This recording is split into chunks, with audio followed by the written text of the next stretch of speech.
Now, economic tensions between the U.S. and China have escalated, signaling the ongoing trade war will intensify. A new shift in global energy trade has just unfolded, sending shockwaves through the geopolitical and economic landscape.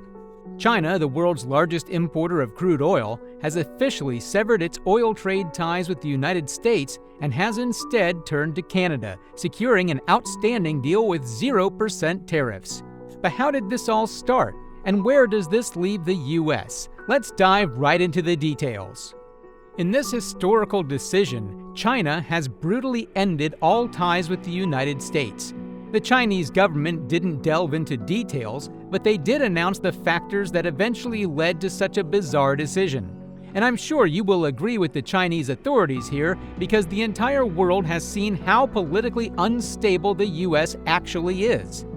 With internal debates and conflicts over who gets to be the president, the United States has lost a lot of power, credibility, and respect. But I'm sure Trump would be regretting his decision of imposing an insane amount of tariffs on Canada, because look what happened to his own country. To understand why China just walked away from U.S. oil, we need to look at the bigger picture, and honestly, it's pretty clear. Over the past few years, tensions between Washington and Beijing have been at an all-time high. Trade wars, tariffs, and political clashes have made energy trade unpredictable. China doesn't want to be dependent on a country that keeps changing the rules. That's why they're shifting to a more stable supplier, Canada. 特朗普致贺。习近平主席指出，历史昭示我们，中美合则两利，斗则俱伤。一个稳定、健康、可持续发展的中美关系，符合两国共同利益和国际社会的期待。Beijing imposed a 15% import tariff on U.S. coal and liquefied natural gas, LNG, and 10% on crude oil on February 4th after U.S. President Donald Trump placed an additional 10% impost on all imports from China. The tariffs are likely high enough to all but kill the energy trade between China, the world's biggest importer of coal, LNG, and crude, and the United States, which is the largest exporter of LNG and ranks fourth in coal and crude oil. In some ways, this latest tit-for-tat is nothing new and builds on the long-running trade dispute between the nations, with tariffs having already been imposed and threatened on various goods since 2018. Trump has said he plans to speak to Chinese President Xi Jinping, so a deal could yet be struck. But let's sit with this question for a while. If China proceeds with its response on 10 February as planned, what could the impact be? Part of China's countermeasures to Trump's tariffs is to announce import taxes of its own on U.S. coal and liquefied natural gas, LNG, of 10% and a 15% charge on crude oil. The response from Beijing means companies wanting to import fossil fuels from the U.S. would have to pay the tax in order to do so.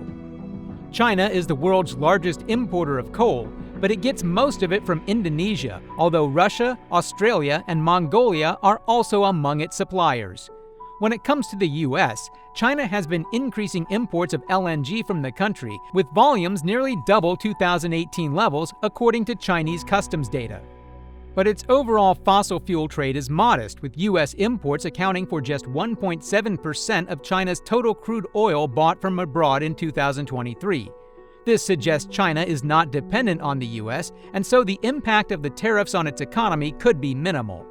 Rebecca Harding, a trade economist and chief executive of the Center for Economic Security think tank, said China could easily source more supplies from Russia, where it has already been buying oil on the cheap as the Kremlin seeks to fund its war effort. The reality is putting Canadian tariffs on American energy wouldn't do very much, because they buy a hell of a lot more oil and gas from us than we do from them. In fact, our entire trade surplus with the Americans is the result of oil and gas. But the main question is, why is China picking Canada over the U.S.? 3 major reasons: reliability, cost, and strategy. Canada has the world's 3rd largest oil reserves, and they're not tangled up in the same level of geopolitical drama as the U.S. Plus, China just struck a deal: 0 tariffs on Canadian oil. That makes it way cheaper than U.S. imports. So we'll be announcing the tariffs on Canada and Mexico for a number of reasons. Number one is the people that have poured into our country so horribly and so much. Number two are the drugs, fentanyl, and everything else that have come into the country. And number three are the massive subsidies that we're giving to Canada and to Mexico in the form of deficits. And I'll be putting the tariff of 25% on Canada and separately 25% on Mexico. And we will really have to do that because we have very big deficits with those countries. Those tariffs may or may not rise with time.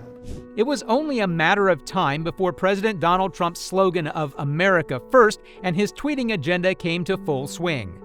The reality is that Canadian imports are now facing a 25% tax, while Mexico has received a 30-day reprieve. Both American crude oil and refined products are very expensive, but these huge additional costs will impair the ability of American refineries to compete with Asian and European rivals. Trump has decided to impose tariffs on Mexico and Canada as tax issues, and this has truly raised some eyebrows. The U.S. also uses this mechanism to mitigate illegal immigration and fentanyl smuggling. But this isn't the end of it all. People are furious, saying that these tariffs would harm American taxpayers and would contradict Trump's statements of cheaper fuel. Canada, much like the rest of the world, has their doubts regarding Trump's policies. If President Trump wants to usher in a new golden age for the United States, the better path is to partner with Canada, not to punish us. I am announcing Canada will be responding to the U.S. trade action with 25% tariffs against $155 billion worth of American goods. Canadian energy and resources, including oil and critical minerals, underpin the long-term economic security and prosperity of both Canada and the United States. Canada's Foreign Minister Melanie Joly commented on the energy strategies that were also posted in the Financial Times. She went on to warn the tariff push could force U.S. refiners to swap Canadian for Venezuelan crude in what would be an ironic twist. Potentially the price of gas going up. So my point to all of you is we're the canary in the coal mine. If the U.S. administration is doing that to Canada, you're next. And we need to work together. This is where things get serious. China was one of the top buyers of U.S. crude oil. Cutting that off means billions in lost revenue.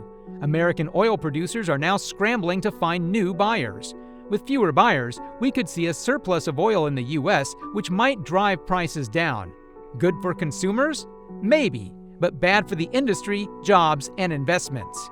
We're not expecting a widespread crash because there are supply chains, a completely different economy in the 2020s, but it's certainly overall likely to be negative, and global growth, and we're already struggling in many countries, is likely to be lower as a result. Trump himself has admitted there will be a negative impact from the tariffs on Americans, describing it as short-term and adding, "I don't expect anything dramatic, and they owe us a lot of money, and I'm sure they're going to pay." Trump also confirmed that the European Union is next, but did not specify a date. We may have some short-term pain, and people understand that. But in the long term, the United States has been ripped off by virtually every country in the world, the U.S. president said, as quoted by Reuters. Some experts believe this will push the U.S. to focus more on energy independence, while others say it's a missed opportunity that could weaken America's economic power. Let us know what you think in the comments down below. Ready? The higher the tariff, the more likely it is that the company will come into the United States and build a factory in the United States so it doesn't have to pay the tariff. That will take many, that will take many years. In fact, I'll tell you, there's another theory is that the tariff, you make it so high, so horrible, so obnoxious that they'll come right away. This move raises a lot of questions. Will the U.S. try to win China back with better trade deals? Will they retaliate with sanctions? And what does this mean for Canada's relationship with the U.S.? But whatever the situation may be, one thing's for sure. The world's energy map just got a major shakeup, and this could just be the beginning.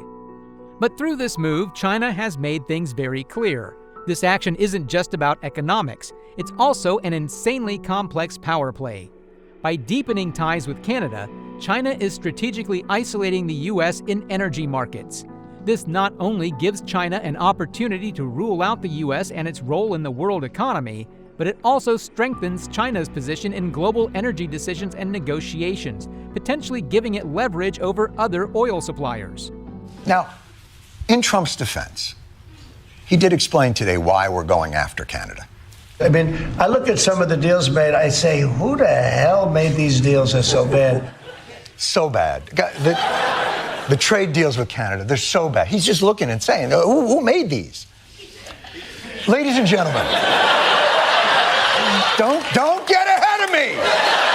Ladies and gentlemen, for your dining and dancing pleasure, come with me into the Wayback Machine to 2018. I give you the culprit of the terrible deal with Canada. This morning, President Trump signed a new trade deal to replace NAFTA with the leaders of Mexico and Canada. The best trade deal they say ever made. Canada has become China's cheapest source of crude that is not under sanctions since the Trans Mountain Expansion TMX pipeline opened in May, potentially cementing the country's role as a supply source at a time when Chinese refiners' margins are feeling the pressure. Chinese buyers are still experimenting on how best to import Canadian crude. Vancouver port restrictions mean that shippers can load vessels no larger than an Aframax. The difficulty of aligning the arrival of the goods is what is causing most hindrance in this China-Canada trade relationship. Despite this, China's interest in Canadian LNG has been increasing, particularly as Canada develops new projects to increase export capacity along its west coast. The biggest single infrastructure project in Canadian history is LNG Canada in northwestern British Columbia, $40 billion, totally privately funded, approved by the previous Conservative government. I want to have 20 of those across the country to sell our clean, green Canadian gas to Asia. One such project is LNG Canada, a joint venture between Shell, PetroChina, Petronas, Mitsubishi Corporation, and Kogas. Located in Kitimat, British Columbia, the facility is expected to begin LNG shipments in mid-2025, marking the start of Canada's first large-scale LNG exports. In addition, China's state-owned enterprise, Sinopec, is reportedly seeking to acquire a stake in Cedar LNG, another Kitimat-based project led by the Pembina Pipeline Corp and the Haisla First Nation. Expected to commence production in 2028, Cedar LNG will have an estimated output of 0.4 billion cubic feet per day, further enhancing Canada's ability to supply Asian markets. So what do you think? Did the U.S. make a massive mistake by letting China walk away? Or is this just part of a bigger energy shift? Let's see what you think in the comments below. And with that, we conclude this video. If you found this breakdown helpful, make sure to hit that like button and subscribe button for more deep dives into global economics and politics. Don't forget to hit the bell icon so you can be notified every time we post a new video. Thanks for watching, and I'll see you in the next one.